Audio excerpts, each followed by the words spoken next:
રાજકોટ જિલ્લાના પડધરી ખાતે બલોચ સમાજ દ્વારા એક ભવ્ય અને યાદગાર સ્નેહ મિલન સમારોહનું આયોજન કરવામાં આવ્યું હતું। આ કાર્યક્રમનો મુખ્ય ઉદ્દેશ્ય સમાજના લોકો વચ્ચે પરસ્પર ભાઈચારો, એકતા અને પ્રેમની ભાવનાને વધુ દ્રઢ બનાવવાનો હતો। આ કાર્યક્રમમાં પડધરી તેમજ આસપાસના વિસ્તારોમાંથી બલોચ સમાજના અગ્રણીઓ, યુવાનો અને વડીલો મોટી સંખ્યામાં એકત્રિત થયા હતા। સમાજના સભ્યોને એક મંચ પર લાવીને સામાજિક સમરસતા વધારવાનો પ્રયાસ કરવામાં આવ્યો હતો। સ્નેહ મિલન દરમિયાન સમાજની આગવી સંસ્કૃતિ અને પરંપરાઓની ઝલક જોવા મળી હતી। જૂના સ્મરણો તાજા કરવાની સાથે સાથે નવી પેઢીને સમાજના મૂલ્યો અને ઇતિહાસથી પરિચિત કરાવવામાં આવ્યા હતા।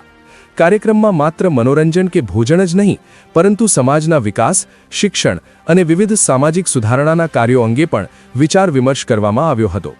આ પ્રકારના કાર્યક્રમો સમાજને એક તાંતણે બાંધવામાં ખૂબ જ મહત્વની ભૂમિકા ભજવે છે। પડધરી ખાતે યોજાયેલ આ સ્નેહ મિલને સાબિત કર્યું કે જ્યારે સમાજ એક થઈને આગળ વધે છે ત્યારે જ તેનો સાચો વિકાસ શક્ય છે। ઉપસ્થિત વડીલોએ આ તકે યુવાનોને સંગઠિત રહીને સમાજની પ્રગતિમાં યોગદાન આપવા માટે પ્રોત્સાહિત કર્યા હતા।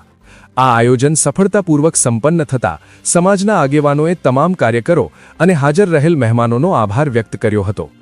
રિપોર્ટર સમીર ખાન, બલોચ, જેતપુર।